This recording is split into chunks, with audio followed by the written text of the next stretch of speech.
Hello student, आज के class में हम MTE 01 का प्रीवियस ईयर का कुछ क्वेश्चन करने जा रहे हैं। पहला क्वेश्चन हमारा आता है, find the derivative of root under sine root under x with respect to x.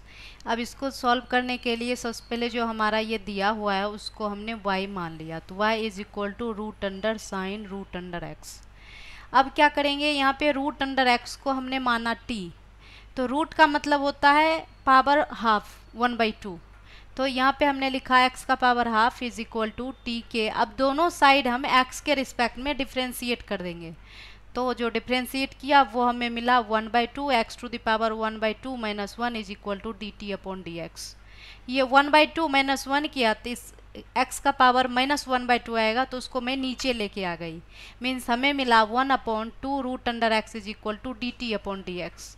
अब जो यहाँ पे root under x is equal to t माना था वो यहाँ पे डाल देंगे, तो जो हमारा इक्वेशन बनेगा वो बनेगा y is equal to sine t root under t कह लें, रूट अंडर साइन टी कह लें या साइन टी का पावर हाफ कह लें, दोनों एक ही बात होता है। अब जो ये हमारा इक्वेशन 1 जिसको मैंने माना है उसको x के रिस्पेक्ट में हम डिफ्रेंशिएट कर रहे हैं, तो डिफ्रेंशिएट किए तो d y upon d x जो हमारा आया वो ये चेन रूल हो गया, फंक्शन ऑफ फंक्शन। तो हम दोनों साइड x के रिस्पेक्ट में डिफ्रेंशिएट कर रहे हैं, तो d y upon d x is equal to सबसे पहले जो दिया हुआ है उसके पावर को सॉल्व किया जाएगा, और इसको सॉल्व किए उसके बाद साइन टी को सॉल्व किया तो साइन टी। अब फिर हम x के रिस्पेक्ट में कर रहे हैं, तो फिर जो हमारा t आएगा उसको x के मतलब d t upon d x, और d t upon d x का वैल्यू यहाँ पे हमने निकाल रखा है, ये वैल्यू ये डाल देंगे यहाँ पे D t upon d x की जगह। जब डाल देंगे तो हमें सॉल्व करके आएगा cos t divided by 2 root under sine t into 1/2 sine t। 2 यहाँ भी है 2 यहाँ भी है, दोनों को मल्टीप्लाई कर देंगे तो हमारा आ गया cos t divided by 4t into root under sine t। अब ये हमारा d y upon d x पूछा जा रहा था और यही हमें मिल गया, तो हमने यहाँ पे लिखा d y upon d x is equal to, और टी हमने माना है तो जब हम मानते हैं तो उसको रिटर्न करते हैं उसके वैल्यू को। टी हमने रूट अंडर एक्स को माना था, तो d y upon d x हमारा आ गया cos root under x divided by 4 root under x into sine root under sine root under x. यही हमारा फाइनल आंसर आ गया। अब हमारा दूसरा क्वेश्चन आता है, evaluate integration of cot inverse x to the power 4 divided by 1 plus x square into d x. अब यहाँ पे हम क्या करेंगे, मानेंगे कॉट इनवर्स एक्स को हमने माना t, तो अब फिर दोनों साइड x के रिस्पेक्ट में डिफरेंशिएट कर देंगे। कॉट इनवर्स एक्स का डिफरेंशिएशन होता है -1/1 प्लस एक्स स्क्वायर, और इधर जो हमारा हो जाएगा d t upon d x. तो अब यहाँ पर 1/1 plus x square into d x is equal to, ये साइन जो माइनस है उसको मैं उस साइड लेके चली गई तो माइनस डी टी। अब ये जो हमने माना है और जो हमने डिफ्रेंशिएट किया है ये सारे वैल्यू को यहाँ जो क्वेश्चन है उसमें हम सब्सटीट्यूट कर देंगे, तो ये हमारा हो गया टी टू द पावर 4 और 1/1 plus x square into d x का वैल्यू यहाँ पर माइनस डी टी है, तो ये माइनस इसी का है और ये डी टी। अब x to the power n into d x is equal to integration of x to the power n into d x is equal to होता है x टू द पावर, इसका ये फार्मूला होता है integration of x to the power n into d x is equal to x to the power n plus 1 divided by n plus 1। इसी फार्मूले पे इसे मैंने तोड़ा तो हमें रिजल्ट मिला minus t to the power 5 divided by 5 plus c. अब क्या करेंगे, टी हमने माना है तो फिर हमें रिटर्न करना पड़ेगा, तो हमने इसके वैल्यू को रिटर्न कर दिया, तो हमें रिजल्ट मिला cot inverse x to the power 4 divided by 1 plus x square into d x का इंटीग्रेशन जो हमने किया वो हमें रिजल्ट दिया minus cot inverse x to the power 5 divided by 5 plus c. अब अगला क्वेश्चन हमारा आता है, find the length of the curve given by x is equal to t cube comma y is equal to 2t square in t like कर रहा है हमारा 0 से 1 के बीच। What is the slope of the curve at t is equal to 1/2। Means इस question में हमें दो बात पूछी गई है, पहला कि कर्व का लेंथ और दूसरा कि इसका स्लोप हमें पूछा गया है।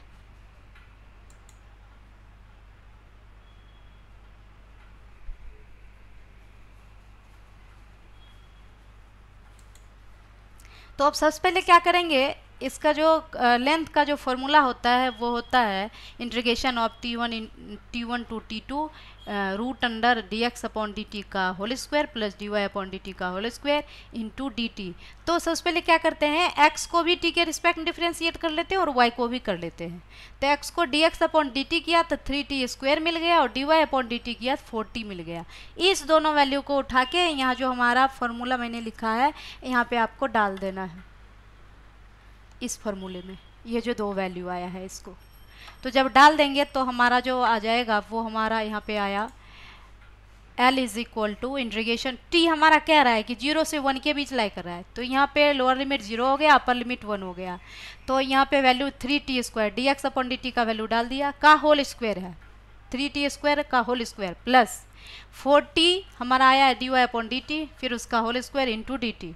अब इसे जब हमने सॉल्व किया तो हमें मिला integration of 0 to 1t into root under 9t square plus 16 dt। अब ये जो हमारा रूट के अंदर दिया हुआ है ना, इसे हम मान लेंगे, तो हमने मान लिया u is equal to 9t square plus 16। अब जब इसे हम मानेंगे फिर दोनों साइड इसको t के रिस्पेक्ट में डिफ्रेंशिएट कर देंगे, तो इधर हमारा du अपॉन dt हो गया और इधर हमारा 18t हो गया। तो अगर हम du अपॉन dt की बात करते हैं तो t इंटू dt आ गया। अब क्या है कि इसको सॉल्व करने के मतलब इसको सॉल्व करने के दो मेथड्स होते हैं। एक मेथड्स होता है कि आप क्या करो, जो आपने माना है उसमें अभी लिमिट हटा दो, विदाउट लिमिट ही सॉल्व कर दो, और सॉल्व करने के बाद जो आपने माना है u का वैल्यू उसको रिटर्न कर दो। रिटर्न करने के बाद फिर अपर लिमिट 1 और लोअर लिमिट 0 लेके सॉल्व कर दो, तो वो भी तरीका सही है। और दूसरा तरीका है कि अगर आप यहाँ पे मान रहे हो तो यहीं पे आप u का भी वैल्यू निकाल लो।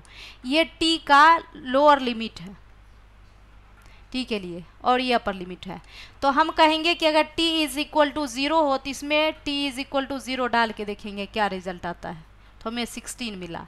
फिर अपर लिमिट इसका 1 है, तो फिर यहाँ पे लिखेंगे t इज इक्वल टू, अगर हमने 1 लिया तो u इज इक्वल टू क्या होगा, तो ये हमें 25 मिला। तो अब जो हम t को जब u के फॉर्म में लिखेंगे तो लिमिट भी चेंज करके 16 टू 25 हमारा हो जाएगा। तो वही हमने यहाँ पे किया है। तो अब ये इस वैल्यू, ये हमारा जो वैल्यू है इसको यहाँ पे सब्सटीट्यूट कर देंगे, तो यहाँ पे लिखा substitute this value in equation 1, ये जो इक्वेशन 1 है। अब ये हमारा सॉल्व करके जो हमारा आया वो L is equal to 61 upon 27, तो ये हमारा लेंथ आया है। तो अभी हमने क्वेश्चन का बस एक पार्ट सॉल्व किया है, लेंथ जो पूछा गया था वो हमने बता दिया। अब कहा गया है कि what is the slope of the curve at t is equal to 1/2 पे, मतलब इसका हमें स्लोप चाहिए। तो स्लोप के स्लोप जो होता है dy अपॉन dx, तो dy अपॉन dx तो डायरेक्टली मिलेगा नहीं, तो इसके लिए जो हमने dy अपॉन dt के dy अपॉन dx को हम लिख सकते हैं dy upon dt divided by dx upon dt, और dy अपॉन dt का भी वैल्यू निकला हुआ है, dx अपॉन dt का भी वैल्यू निकला है, दोनों वैल्यू डाल दिया। तो सॉल्व करके हमें मिला 4/3t। यहाँ पे t का वैल्यू दिया हुआ है कि कहाँ पे हमें स्लोप चाहिए, तो यहाँ पे लिखा हुआ है कि स्लोप जो चाहिए हमें वो t इज इक्वल टू 1/2 पे चाहिए। तो हम क्या करेंगे, सॉल्व करने के बाद t का वैल्यू डाल देंगे 1/2, यहाँ पे हमने डाल दिया। तो डाल के हमारा dy अपॉन dx जो आ गया वो 8/3 आ गया। अब दोनों पार्ट सॉल्व हो गया, लेंथ भी पता चल गया और ये हमें dy अपॉन dx जो स्लोप पूछ रहा था वो भी पता चल गया। अगला क्वेश्चन हमारा है evaluate integration of x minus 1 divided bye x Q minus x square minus 2x into d x. सबसे पहले क्या करना है, ये जो पार्ट से हमारा जो दिया हुआ है फंक्शन उसको हम सॉल्व कर लेते हैं। सॉल्व हमें क्या करना है, x माइनस 1 तो ऊपर में आई, उसमें तो कुछ नहीं हो सकता, नीचे में x सब में से हमने कॉमन ले लिया, तो x कॉमन ले लिया, तब अंदर में हमें बच गया x square minus x minus 2। तो अब यहाँ पे हम क्या करेंगे, इसको फैक्टराइज कर देंगे, ये क्वाड्रेटिक इक्वेशन आ गया। ये जो हमारा है x square minus x minus 2, ये क्वाड्रेटिक इक्वेशन, इसको फैक्टराइज कर देंगे। फैक्टराइज किया तो हमें ये मिला x minus 1 divided bye x into x minus 2 into x plus 1। अब इसको अगर 12th में ये चीज़ आपको बताया गया है कि इंटीग्रेशन को सॉल्व करने के 3 मेथड्स होते हैं। पहला होता है सब्स्टिट्यूशन, दूसरा होता है इंटीग्रेशन बाय पार्ट्स, और तीसरा होता है पार्शियल फ्रैक्शन। तो इस क्वेश्चन पार्शियल फ्रैक्शन तब लगता है जब नोमिनेटर का डिग्री कम हो डिनोमिनेटर के डिग्री से, तब हम पार्शियल फ्रैक्शन को यूज़ करते हैं। तो वही हमने किया। तो ये जो हमारा सॉल्व हो के आया उसको हमने लिखा, इसका पार्शियल फ्रैक्शन के फॉर्म में ये इसका स्टैंडर्ड फॉर्म होता है कि this is equal to a upon x, फिर plus b upon x minus 2 plus c upon x plus 1। इसको इक्वेशन 1 कहा। और जैसे एलसीएम लेके सॉल्व करते हैं वैसे ही इसको भी सॉल्व कर दिया हमने। सॉल्व कर दिया तो इसका डिनोमिनेटर और इसका डिनोमिनेटर दोनों सेम है, तो इसको हमने कैंसिल कर दिया। तो कैंसिल कर दिया तो अब जो हमें मिला वो मिला हमें x minus 1 is equal to a into x minus 2 into x plus 1 plus b x into x plus 1। Sorry, यहाँ पे 1 होगा, यहाँ पे जो है 1 नहीं लिखा हुआ है, 1 भी होगा। हाँ, तो यहाँ पे हमने क्या किया, b x into x plus 1 plus c x into x minus 2। अब इसमें क्या है कि हमें ए बी सी निकालना है, तो हमें 3 केसेज आए। जो यहाँ पर x into x minus 2 into x plus 1 करेंगे तो एक बार x का वैल्यू 0 और x माइनस 2 अगर हम इज इक्वल टू 0 करते हैं तो x इज इक्वल टू 2 और फिर x plus 1 is equal to 0 करते हैं तो x is equal to minus 1। Means हम 3 इसी इक्वेशन 2 में 3 बार x का वैल्यू डालेंगे। एक बार 0 डालेंगे, तो एक बार 2 डालेंगे, तो एक बार माइनस 1 डालेंगे। जब हम x इज इक्वल टू 0 डाला तो हमें a इज इक्वल टू 1/2 मिला। जब x इज इक्वल टू 2 डाला तो b इज इक्वल टू 1/6 मिला। और जब x is equal to minus 1 डाला तो हमें c is equal to minus 2/3 मिला। हाँ, तो यहाँ पर when x is equal to 0 डाला तो a हमारा 1/2 आया, x इज इक्वल टू 2 डाला b इज इक्वल टू 1/6 आया, x is equal to minus 1 डाला तो c is equal to minus 2/3 आया। अब ये a b c का वैल्यू उठा के इक्वेशन 1 में डाल देना है। तो ये हमने डाल दिया तो हमें दिस मिला। मीन्स क्या है कि जो हमारा क्वेश्चन ये दिया हुआ है ना, इसके जगह अब हम ये लिख सकते हैं, ये तो ये लिख देंगे तो हमें कुछ इस टाइप से बन के आ गया। तो यहाँ पर 1/2 है तो ये कांस्टेंट है, तो x इंटू डी एक्स का इंटीग्रेशन होता है एक्स स्क्वायर अपॉन 2। तो यहाँ पे हमने लिख लिया एक्स स्क्वायर अपॉन 2। अब यहाँ पे हम क्या करेंगे, फिर वैसे ही दूसरे का कर लेंगे, फिर वैसे ही तीसरे पार्ट का भी कर लेंगे। तो हमें सॉल्व होके आ गया this is equal to 1/2 log x plus 1/6। 1 upon x minus 2 का इंटीग्रेशन करेंगे तो लॉग एक्स माइनस 2 आएगा, और 1 अपॉन एक्स प्लस 1 का इंटीग्रेशन करेंगे तो लॉग एक्स प्लस 1 आएगा, लॉग एक्स प्लस 1। तो हमें दिस मिला, ये इज इक्वल टू, ये फाइनल आंसर हो गया। अगला क्वेश्चन हमारा आता है evaluate integration of 2 to 4 x log x dx। अब इसको अगर हमें सॉल्व करना हो तो यहाँ पे हम क्या करेंगे, ये जो हमारा दिया हुआ है इसमें इंटीग्रेशन बाय पार्ट्स लगाएंगे। तो यहाँ पे हमने लिख दिया है। अब एक क्वेश्चन आती है कि इंटीग्रेशन बाय पार्ट्स का फॉर्मूला ये तो है, लेकिन क्या है कि किसको u और किसको v मानेंगे। तो यहाँ पे देखिए मैंने लिख दिया है आई लेट, ये सबसे इम्पोर्टेंट चीज़ है, इसलिए मैंने यहाँ पे लिख के छोड़ दिया है। आई मतलब होता है इनवर्स, एल मतलब होता है लॉग, ए मतलब होता है अलजेब्रा, टी मतलब होता है ट्रिगो, और ई मतलब होता है एक्सपोनेंशियल।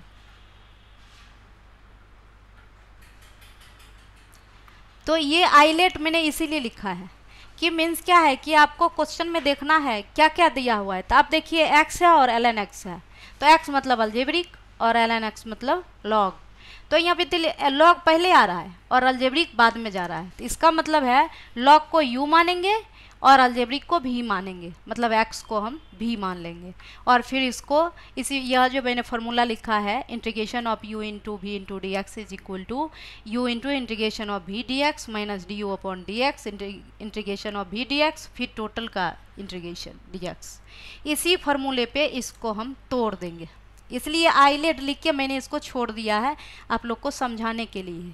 अब इसको सॉल्व कर देंगे, तो सॉल्व कर देंगे तो हमें सॉल्व होके हमारा ये रिजल्ट आ गया। अब इसमें अपर लिमिट 4 और लोअर लिमिट 2 डाल देंगे, तो सॉल्व करके हमारा ये आ गया। तो यहाँ पर फाइनल आंसर हमारा मिला 14 ln 2 - 3, यही हमारा आंसर हो गया।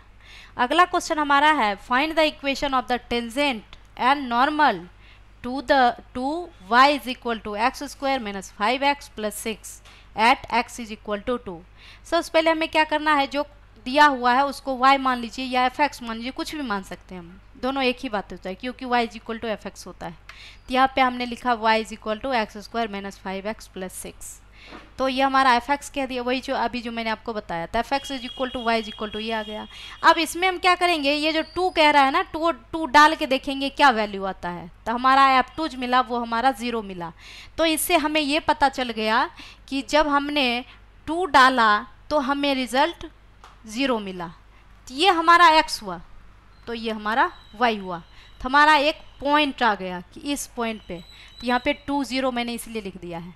dy अपॉन डी एक्स करेंगे इसका, ये जो हमारा y इज इक्वल टू दिया हुआ है dy अपॉन डी एक्स किया, मीन्स ये अगर fx के केस में कहते हो तो f डैश x। तो ये हमारा एक्स स्क्वायर का करेंगे 2x माइनस 5x का करेंगे माइनस 5 और 6 का करेंगे तो वो 0 हो जाएगा, उसे लेने की ज़रूरत नहीं है।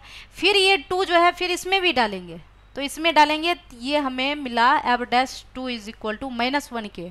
ये d y upon d x होता है, d y upon d x को आप स्लोप कहते हो। D y upon d x जो होता है वो इक्वल टू होता है एम के, जिसको हम स्लोप कहते हैं।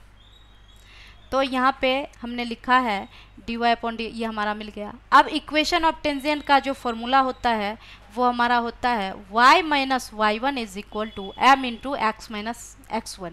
अब हमें m भी पता है, पॉइंट्स भी पता चल गया 2,0। तो ये सारे वैल्यू, तो अगर हम m इज इक्वल टू बात करते हैं तो यहाँ से हमारा क्या है y minus y one divided by x minus x1।